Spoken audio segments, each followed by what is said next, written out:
Maksud hati sih pengen dapet cuan lebih banyak. Tapi lo tau nggak? Ternyata gue banyak banget ketemu seller yang bukannya dapet cuan tapi malah boncos. Nah, kenapa nih bisa boncos? Jadi gini, ini dia beberapa kesalahan fatal seller ketika mau ngasih diskon. Gitu. Jadi gini, diskon itu bagus sih, bisa buat ningkatin konversi. Tapi kalau lu nggak ngerti gimana caranya, lu nggak ngerti gimana manfaatnya, bukan konversi yang lu dapet, tapi bunuh diri secara perlahan. Maksudnya kayak gimana? Maksudnya kayak gini. Lu sadar gak sih kalau kita jualan ya kan? Orang tuh ngerasa produk kalau nggak di diskon nggak laku. Nah kalau lu mikir kayak gitu, artinya produk lu nggak bener-bener dibutuhin. Makanya butuh diskon. Bener nggak? Tapi kan ada memang yang selalu harus diskon. Bener. Tapi lu sadar nggak diskon motong profit? Untung lu nggak ada, bisnis lu nggak bisa berkembang. Jadi yang sehat kan sebenarnya bisnis lu bisa laku meskipun tanpa diskon. Bener nggak? Yang sehat tuh seperti itu. Nah, tapi kalau nggak ada diskon, nggak gede-gede. Bener, gue juga ngerti. Makanya gue bilang, diskon tuh pedang bermata dua. Bisa bikin bisnis lu gede atau bisa jadi bikin bisnis lu lebih hancur. Nah, terus gimana cara gunainnya? Gimana biar lo nggak salah? Nah, di sini kita bakal bahas detail. Tapi sebelum gue mulai, buat kalian yang baru nonton, jangan lupa buat klik tombol subscribe-nya dan aktifin lonceng notifikasinya. Ya, yuk kita mulai. Jadi gini, pertama nih, kenapa gue bilang diskon tuh pedang bermata dua? Karena kita fair ngomong ya, jualan di e-commerce itu potongannya banyak. Bener kagak sih? Ngaku kan? Bener kan? Iya kan? Di mana juga ya kita adminnya lumayan gede gitu loh. Nah maka dari itu sebelum lu ngomongin diskon ya, lu cek dulu berapa ini lu dapat bersihnya. Gue sering banget dapat kolom komen bilang, aduh gila ya sadis banget nih. Gue jual segini, potongannya segini banyak banget. Dalam hati gitu ya, gue pengen ngomong sama lu. Gue bukan nggak mau ngertiin lu, gue bukan nggak mau beliin lu. Tapi kalau lu komen kayak gitu jujur lu menunjukkan kalau lu yang bego. Kenapa gue bilang lo yang bego? Lah itu udah ada tulisannya, udah ada aturannya. Nah kenapa lu kagak baca? Ya gue tahu sih, emang bangsa kita darurat membaca ya. Gitu, lu harus sadar dengan potongan ini, kita harus sadar yang kita terima bersih itu berapa. Jangan sampai kita salah ngitung sampai yang kita terima bersih nggak benar. Contoh gini, lu punya harga jual cepet 100.000. Lu mau diskon 30%. Artinya setelah potong diskon kan 70.000. Bener nggak? Bener ya, itu kalau harga jual biasa. Padahal mungkin HPP lo 55.000. Orang suka mikir gini, modal gua 55, jual cepet, potong 30%, 70.000 masih ada untung 15.000. Ya udahlah masih ada untung. Padahal yang lu lupa adalah ada subsidi gratis ongkir bisa sampai 7.000. Biaya admin 9.800. Budget iklan, ya nggak? Ya nggak? Atau komisi affiliate, intinya budget marketing lah. Gitu kan. Dan ketika lu hitung 70.000 kurang 7.000 kurang 10.000, kurang 15.000, boncos. Ya kan? Jadi kayak, kok aduh kenapa ya ini gue boncos, gila nih, udahan lah gue gak mau jualan begini, gue rugi terus. Dalam hati, itu bukan platform yang salah cuy, itu lu yang salah, lu kagak baca. Makanya gue bilang dulu, jangan asal ngasih diskon, karena gini, tapi kan di platform selalu dianjurin makin diskon. Iya, mereka memang menganjurkan seperti itu, tapi kan keputusan di tangan lu. Bener gak? Yang pintar siapa? Lu kan, ya udah kalau lu yang pinter jangan, maksud gue jangan bego, jangan semua lu ikutin. Karena kalau lu ikutin semua, nih gue kasih tahu ya, platform itu ketika lu masukin, dia suruh lu masukin harga bersaing. Di awal nih, baru bikin SKU kan, pastikan harga bersaing. Harga bersaing artinya cuan kita nggak boleh banyak-banyak. Bener nggak? Lu modal 50.000, wah 65.000 aja deh. Udah lu tulis, nanti dia bilang gunakan harga coret agar lebih menarik. Lu potong lagi, bener ya? Udah lu harga coret, nanti dia bilang. Lo nggak bilang apa? Flash sale. Dia potong lagi leher lo, potong admin, potong segala macam. Dan ingat satu hal, ini gue nggak bilang sering-sering nih. Yang namanya platform, lo mau untung atau mau rugi, dia kagak peduli. Fair ngomong, dia kagak peduli, dia sadis. Tapi gini buat dia, kalau lo laku lewat dia dapat komisi. Kan dia nggak ngitung lo untung apa ruginya. Buat dia bersih. Makanya please jadilah smart seller. Bener nggak? Bener ya, jadi smart seller nih, lu jangan jadi seller yang gampang polos nih gitu kan. Nah, jadi gimana yang benar gitu ya. Pertama, lu harus tolong dulu harga jual minimal. Biar lu kagak salah. Harga jual minimal gimana? HPP, tambah ongkir, tambah fee, tambah packaging, ditambah ya satu kurangin persentase diskon. Maksudnya gimana nih? Maksudnya gini, harga jual itu sama misalnya HPP lu 55. Kan lu udah tahu nih, ada biaya yang pasti tidak terduga. ongkir, admin, biaya marketing. Udah lu siapin lah yang tadi. Harganya sama dengan 86.000. Sekarang gini, rumusnya gimana? 1 kurang persentase diskon. Nah, maksudnya gini, anggaplah lu mau ngasih 30%. Berarti 1 dipotong 30%. 30% jadi desimal, jadi kan 0,7 tuh, 70% ya. Nah, tinggal lu bagi deh 86.000 dibagi 70%. 0,7. Nah, hasilnya 124.000. Jadinya lu harus pasang harga 124. Nah, kalau lu 124, lu potong 30%, lu dapat 86. Ada untung nggak?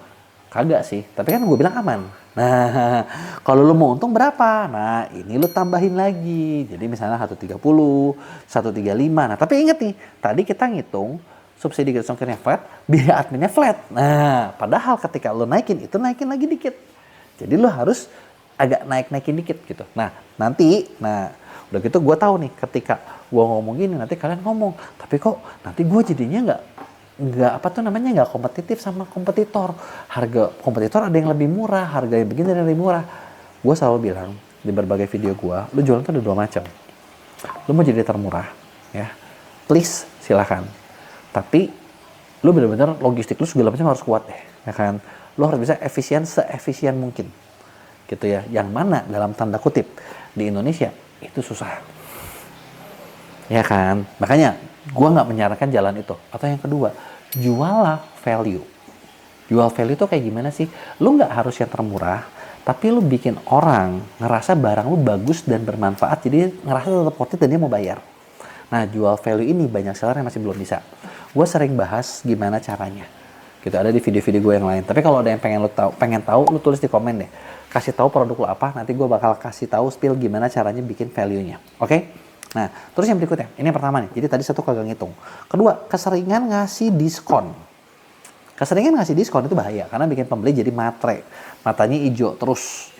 Gitu. Segala sesuatu yang keseringan itu nggak baik. Kenapa? Karena ketika kalian mau balik ke harga normal, orang bakal bilang, nanti gua mah mau nunggu aja kalau lagi diskon. Kagak dibeli. Atau dibelinya yang kecil dulu. Atau dibelinya produk kompetitor. Lebih sebel lagi kan? Karena lu selalu dicap di image sebagai diskonan.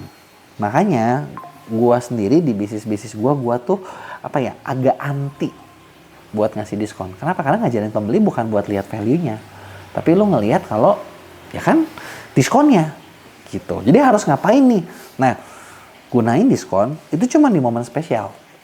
Misalnya double date gitu kan, atau sekarang tuh ada pay date atau di momen-momen besar. Nah, disitulah lu bisa manfaatin. Di luar itu jangan. Kalau bisa jangan deh. Gitu kan. Atau kalau bisa diskon pun harus muter. Jangan sampai kebaca polanya. Semua produk diskon gitu kan. Kalau gue sih lebih suka ya berganti-ganti. Jadi ya kalau emang lu butuh beli, kalau lu nggak butuh nggak usah.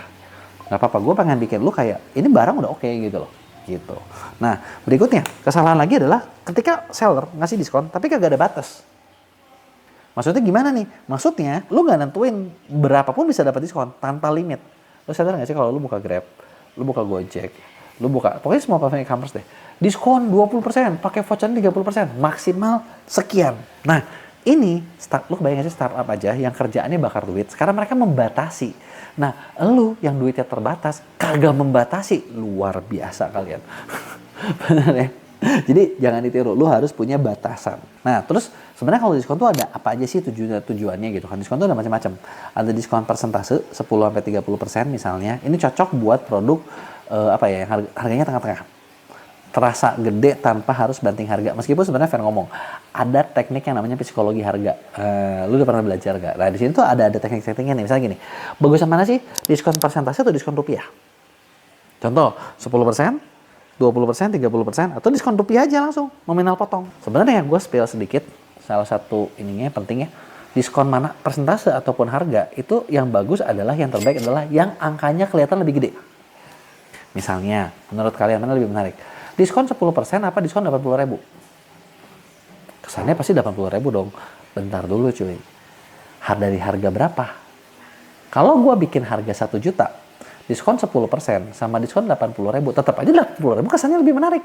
Karena angkanya 8. Tapi kalau dari 1 juta 80.000 itu cuman 8%. Bener kan? Dibandingin 10%. Ya. Nah, Terus ada lagi diskon buy one get one. Nah, ini tuh efektif buat ngabisin barang numpuk. Lo overstock, habisnya gimana? Hajar buy one get one. Atau bundling, paket. Nah, ini tuh bisa buat naikin AOV. Atau naikin nilai barang, dan ini tanpa nurunin margin banyak. Marginnya nggak berkurang, tapi lu sekali keluarnya lebih banyak. Berikutnya, ada juga voucher. Voucher ini bagus buat dapetin misalnya followers di Shopee, followers di di e-commerce gitu kan, atau repeat order. Cashback. Nah, cashback juga karena udah beli, dikasih cashback buat pembelian berikutnya. Ini mancing orang buat belanja lagi. Flash sale. Nah, flash sale ini cocok buat traffic gede atau ngabisin stok. Nah, jadi lu bisa make berbagai macam diskon ini dengan bijak. Biar lu maksudnya tujuannya mau apa nih? Jangan sampai kayak semuanya lu gabungin, ininya lu gabungin, atau ini gabungin gitu kan.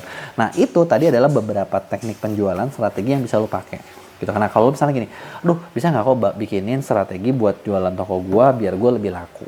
Nah, gue punya program namanya pendampingan ordal. Jadi di pendampingan ini kita udah nyiapin tim konsultan buat ngebedah toko lu seperti apa, ngebedah bisnis lu seperti apa, kompetitor lu seperti apa.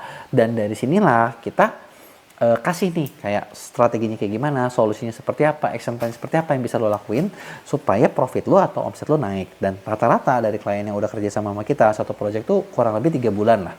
3 bulan sampai 6 bulan. Nah, kita udah siapin nih, goal settingnya dia mau dapat berapa, mau naik berapa. Dan rata-rata klien yang kerja sama itu 80% nyampe targetnya. Jadi kalau lo pengen dibikinin strategi khusus buat toko lo biar laku, lo bisa klik link di deskripsi gua, lo bisa ngobrol sama tim gua biar ketahuan lo apa aja sih yang bisa kita lakuin buat bantu toko lo lebih ramai gitu kan. Dan kalau ada yang mau lo tanyain atau lo punya komentar apapun, jangan lupa tulis di komen, gue bakal jawab di Q&A. Jangan lupa buat like dan share.